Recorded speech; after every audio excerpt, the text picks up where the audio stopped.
சொல்கிறாரு அவர் அப்படின்னு சொன்னாக்க, அரசு ஊழியர்கள் ஆசிரியர்கள் நலனில் நிதி சார்ந்த கோரிக்கை புரியுதா உங்களுக்கு? அது எதுவுமே நம்மளுக்கு செய்யக்கூடாது அப்படிங்கிற ஒரு எண்ணத்தில் இருந்ததுதான் 25% அப்படிங்கிறத 5% குறைச்சிட்டாங்க. 5%ங்கிறது ஏதோ முழுசாக இல்லைன்னு சொன்னால் பெருசாக பிரச்சனை ஆகிடும் அப்படின்னு சொல்கிறதுக்காண்டி சொல்கிறது மாதிரி இருக்குது. அதுக்கு அரசாங்கம் என்ன காரணம் சொல்லுது அப்படின்னாக்க, இந்த மாதிரி கம்பேஷனேட் கிரவுண்டில் வந்தாங்க அப்படின்னு நாளைக்கு நம்ம தானே போய் பார்க்கணும், ஸ்ட்ரைக் முடிச்சுட்டா அதனால பார்க்க மட்டும் வச்சுக்கணும், கையெழுத்து மட்டும் போடாமல் இருக்கும் இப்படிங்கிற எண்ணத்தில் இருக்குது. அந்த மாதிரி எண்ணங்கள் இருக்கக்கூடாது அப்படிங்கிறது தான்.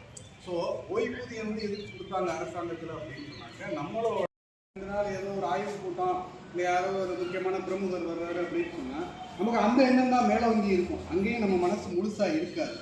இன்னும் சொல்ல போனால் தோழர்கள் இங்கே இருந்துக்கிட்டு அந்த பெண்டிங் இந்த பெண்டிங்னு சொன்னாலும் அப்பப்போ போயிட்டு தான் பார்த்தாக்க ஒரு 5 பேர் இன்ட்டு 38 இன்ட்டு 12, ஸோ இவ்வளோ கோடி கணக்கில் செலவாகுது. இதெல்லாம் இருக்குது அப்படின்னா நம்ம எல்லாருமே எப்படி பார்க்குறாங்கன்னா பணத்தை வச்சு தான் மதிப்பிடுவாங்க. இது வேற பங்களிப்புங்க என்னன்னா, பழைய ஓய்வூதிய திட்டத்தில் அரசாங்கம் தான் நம்மளோட பங்காக எதுவுமே போடணும். இந்த அரசாங்கத்துக்கு நம்ம நேரங்காலம் பார்க்காம குடும்பம் மருத்துவம் இதெல்லாம் தியாகம் பண்ணி மாவட்ட செயலாளர், தமிழ்நாடு வருவாய்த்துறை அலுவலர் சங்கம், திருச்சிராப்பள்ளி மாவட்டம்.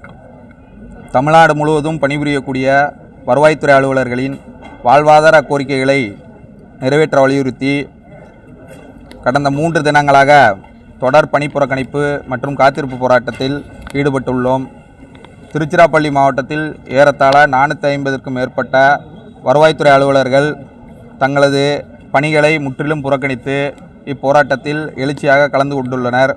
இப்போராட்டத்தின் வாயிலாக தமிழக அரசிற்கும் மாண்புமிகு முதலமைச்சர், துணை முதலமைச்சர், வருவாய்த்துறை அமைச்சர், வருவாய் நிர்வாக ஆணையர் அவர்களுக்கும் நாங்கள் விடுக்கக்கூடிய வேண்டுகோள் என்னவென்றால்,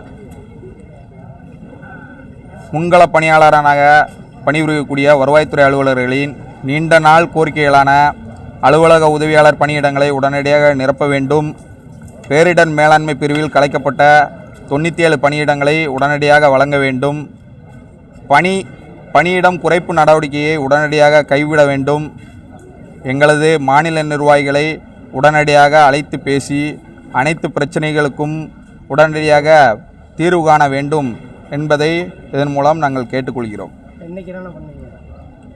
இன்றைக்கி தொடர்ச்சியாக பணிப்புறக்கணிப்பு போராட்டத்தில் ஈடுபட்டுள்ளோம். 3ஆம் நாளாக நடைபெற்று கொண்டிருக்கிறது. ஏற்கனவே 2 நாட்கள் எழுச்சியாக போய் போராட்டத்தை நடத்தினோம். நேற்று இரவு நடைபெற்ற மாநில நிர்வாகிகள் ஆலோசனை கூட்டம், மாவட்ட நிர்வாகிகளின் கூட்டத்தில் அநேக மாவட்டங்கள் இப்போராட்டத்தை தொடர வேண்டும் என வலியுறுத்தியதன் விளைவாக இப்போராட்டத்தை தொடர்ச்சியாக நடத்தி கொண்டிருக்கிறோம். தமிழக அரசு எங்களது கோரிக்கைகளை ஏற்கும் வரை இதே நிலையில் தொடர வேண்டும் என்பதுதான் அநேக மாவட்டங்களின் நிலைப்பாடு. அதே நிலையில் இன்றைய போராட்டம் தொடர்ந்து கொண்டிருக்கிறது.